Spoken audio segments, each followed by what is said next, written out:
Thalassaemia एक blood disorder है जिसमें खून की कमी हमारे शरीर में हो जाती है। तो मैं आज आपको थैलेसीमिया, उसके कॉज, सिम्टम्स और कुछ होम्योपैथिक मेडिसिन के बारे में बताऊंगा। तो मैं डॉक्टर अशफाक, मैं आप सबका अपने चैनल में बहुत बहुत स्वागत करता हूं।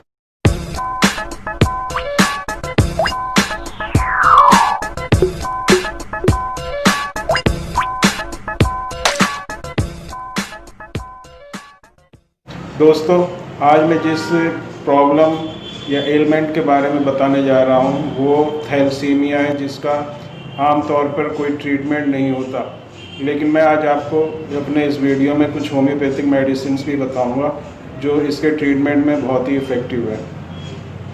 थैलेसीमिया, जैसे मैंने बताया, एक ब्लड डिसऑर्डर है जो कि हमारी बॉडी में एक फॉल्टी जीन के कारण होता है। ये जो बीमारी है ये एक पेशेंट से दूसरे को नहीं लगती, या एक इंसान को से दूसरे इंसान को छूने से या उसके साथ खाना खाने से नहीं लगती। ये कम्युनिकेबल डिजीज़ नहीं है, ये हेरिडिटरी डिजीज़ है जो कि एक जनरेशन से दूसरे जनरेशन में पास होती है।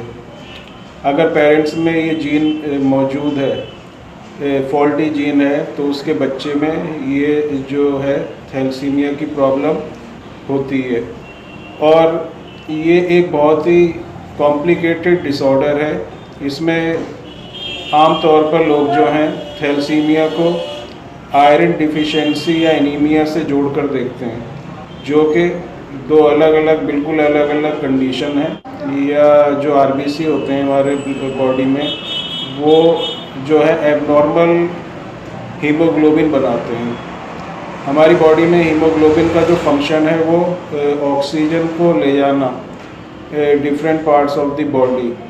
अगर थैलेसीमिया का जो पेशेंट होता है उसमें जो हीमोग्लोबिन है वो पूरी तरह से नहीं बनता, और ये हीमोग्लोबिन ऑक्सीजन को एक पार्ट से दूसरे पार्ट में, जब हम सांस अंदर लेते हैं तो लंग्स में ऑक्सीजन पहुंचती है और फिर ये ब्लड के साथ मिक्स होके हार्ट में आती है, और हार्ट जो इस ऑक्सीजन को पूरी ब्लड के साथ पूरी बॉडी में भेजता है। लेकिन ये ऑक्सीजन जो है हीमोग्लोबिन के साथ ही मिलके पूरी बॉडी में जाता है। अगर हीमोग्लोबिन हमारा नॉर्मल नहीं होगा या उसमें एबनॉर्मलिटी होगी तो वो ऑक्सीजन को अपने साथ कंबाइन नहीं कर पाएगा और ऑक्सीजन जो है पूरी बॉडी में नहीं पहुंचेगी, जिससे हमें कमज़ोरी, थकावट, चक्कर आना, बेहोशी हो जाना और बहुत ही कॉम्प्लिकेशंस महसूस होती हैं। तो जो थैलेसीमिया का जो पेशेंट होता है वो बहुत ही कमज़ोरी महसूस करता है, उसको थकावट बहुत जल्दी महसूस होती है, सांस लेने में परेशानी होती है क्योंकि ऑक्सीजन उसको बॉडी को नहीं मिल पाती, तो बॉडी को पूरी एनर्जी नहीं मिलती है। तो ये अब मैं थैलेसीमिया जो है वैसे तो कितने प्रकार का होता है, कितने टाइप का होता है, ये डिपेंड करता है हमारे अंदर जो फॉल्टी जीन है उसके ऊपर।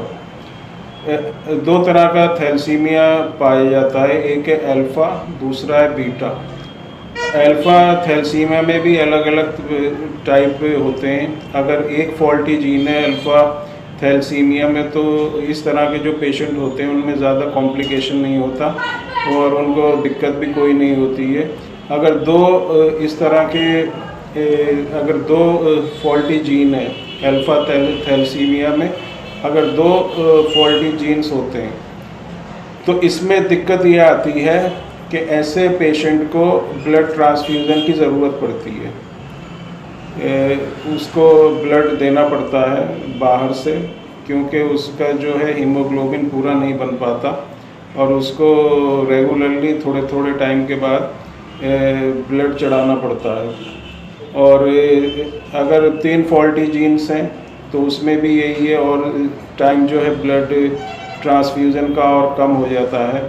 कभी कभी कुछ बच्चे जो माँ के पेट में होते हैं उनमें 4 फॉल्टी जीन अगर हुए, म्यूटेटेड जीन्स अगर होते हैं, तो ऐसे बच्चे जो हैं जन्म के बाद सर्वाइव नहीं कर पाते और उनकी डेथ हो जाती है। तो ये मैंने बताया अल्फ़ा थैलेसीमिया के बारे में। अब मैं आपको बताऊंगा दूसरी तरह का जो थैलेसीमिया होता है, बीटा थैलेसीमिया। इसके भी कई प्रकार होते हैं। बीटा थैलेसीमिया मेजर BTM होता है जिसमें पूरी ज़िंदगी ब्लड ट्रांसफ्यूज़न की ज़रूरत पड़ती है। दूसरा है BTI, बीटा थैलेसीमिया इंटरमीडिया। इसमें कुछ तो कॉम्प्लिकेशन होते हैं, लेकिन रेगुलरली ब्लड ट्रांसफ्यूज़न की ज़रूरत इसमें नहीं पड़ती है। और जो बीटा थैलेसीमिया मेजर है उसमें रेगुलरली या कंटिन्यूसली थोड़ी थोड़े टाइम के बाद ब्लड ट्रांसफ्यूज़न की ज़रूरत पड़ती है। और ब्लड अगर नहीं दिया जाए बाहर से तो उस पेशेंट की या जिसको थैलेसीमिया की प्रॉब्लम होती है वो सर्वाइव नहीं कर पाएगा और उसकी डेथ हो जाएगी। तो ये तो इसका टाइप मैंने बताया, अल्फ़ा थैलेसीमिया और बीटा थैलेसीमिया। अल्फ़ा थैलेसीमिया के भी मैंने जीन्स के बेसिस पे उसके अलग अलग टाइप बताए और बीटा थैलेसीमिया के भी। अब मैं आपको कुछ इसका अगर मैं कॉज, जैसे मैंने पहले भी बताया था आपको कि एक पेशेंट से दूसरे में नहीं फैलती, ये हेरिडिटरी डिजीज़ है जो फॉल्टी जीन्स की वजह से होती है। पेरेंट्स में या तो माँ में या बाप में अगर ये जीन होगा तो उसके बच्चों में ये जीन्स जो है फॉल्टी जीन ट्रांसफ़र हो जाता है, जिससे जो हीमोग्लोबिन पूरी तरह से नहीं बन पाता और इस कंडीशन को ही थैलेसीमिया कहते हैं। और बहुत से लोग ये सोचते हैं कि यह आयरन की डिफिशियंसी है तो वो आयरन सप्लीमेंट लेने लगते हैं, कुछ ऐसे टॉनिक्स वगैरह लेने लगते हैं, मेडिसिन लेने लगते हैं जो जिसमें आयरन होता है, लेकिन आयरन ओवरलोडिंग की वजह से वो इस कंडीशन को और कॉम्प्लिकेटेड बना देते हैं और उसको फिर ठीक क्योर करना और भी मुश्किल हो जाता है। तो इसमें थैलेसीमिया में और एनीमिया, ये दो अलग अलग कंडीशन है। एनीमिया अलग चीज़ है, थैलेसीमिया अलग चीज़ है। थैलेसीमिया में जो हीमोग्लोबिन होता है वो एबनॉर्मल होता है और एनीमिया में जो हीमोग्लोबिन होता है वो कम होता है। उसको बढ़ाने के लिए आयरन सप्लीमेंट आप ले सकते हैं, लेकिन जब आपका हीमोग्लोबिन जो एबनॉर्मल है वो फिर नॉर्मल आयरन के सप्लीमेंट से वो नॉर्मल नहीं होगा, उसका ट्रीटमेंट अलग से ही करना पड़ता है। तो मैं आपको कुछ होम्योपैथिक मेडिसिन से बता रहा हूँ जो बहुत ही इफ़ेक्टिव है थैलेसीमिया में, और ये मेडिसिन आपको कोई बताएगा नहीं, मैं आपको बता रहा हूँ। अगर आप इनको लेंगे कंटिन्यूसली, लेकिन लेना पड़ेगा 1 साल से 2 साल तक, तो आप देखेंगे आपको जो थैलेसीमिया की जो प्रॉब्लम है पूरी तरह से ठीक हो जाएगी। तो जो मैं मेडिसिन बता रहा हूँ इनको नोट कर लें आप, और जिस हिसाब से मैं बताता हूँ उसी हिसाब से लेंगे तो आपका जो ये प्रॉब्लम है, अगर किसी को थैलेसीमिया की प्रॉब्लम है तो बिल्कुल पूरी तरह से ठीक हो जाएगी। इसमें जो पहली मेडिसिन है वो है एवेना सटाइवा। एवेना सटाइवा का मदर टिंचर आपको लेना है। इसकी 10-10 बूंदें आधे कप पानी में दिन में 3 बार सुबह दोपहर शाम लें। बहुत ही इफ़ेक्टिव है ये, अंदर जो बॉडी को एक तरह की ताकत भी देगा और बहुत ही अच्छा रिज़ल्ट है इसका थैलेसीमिया में। एवेना सटाइवा क्यों, इसका मदर टिंचर ही लें और कोई डाइल्यूशन में इसको यूज़ नहीं करना है। दूसरी जो मेडिसिन है वो है लेसिथिनम 30। लेसिथिनम 30 पोटेंसी में लेनी है और इसकी 2-2 बूंदें सुबह दोपहर शाम दिन में 3 बार लें। बहुत ही इफ़ेक्टिव मेडिसिन है। इसको पहली जो मेडिसिन है एवेना सटाइवा, पहले इसको लें फिर लेसिथिनम लें। उसके बाद जो तीसरी मेडिसिन है वो है मैंगेनम एसिटिकम। मैंगेनम एसिटिकम 30 पोटेंसी में भी इसको लेना है, 2-2 बूंदें सुबह दोपहर शाम दिन में 3 बार लें। बहुत ही इफ़ेक्टिव मेडिसिन है। इसके बाद चौथी जो मेडिसिन है वो है मैग्नीशिया कार्ब। मैग्नीशिया कार्ब ये भी 30 पोटेंसी में लेना और 2-2 बूंदें सुबह दोपहर शाम दिन में 3 बार लें। ये सब मेडिसिन आपको साथ में लेना है और इनमें 5-5 मिनट का या अगर 10-10 मिनट का आप गैप रख सकते हैं तो 10-10 मिनट का गैप रखें, अगर नहीं तो 5-5 मिनट का गैप रख के इन मेडिसिन को आपको लेना है। तो मैग्नीशिया कार्ब 30 2 बूंदें सुबह दोपहर शाम दिन में 3 बार लें।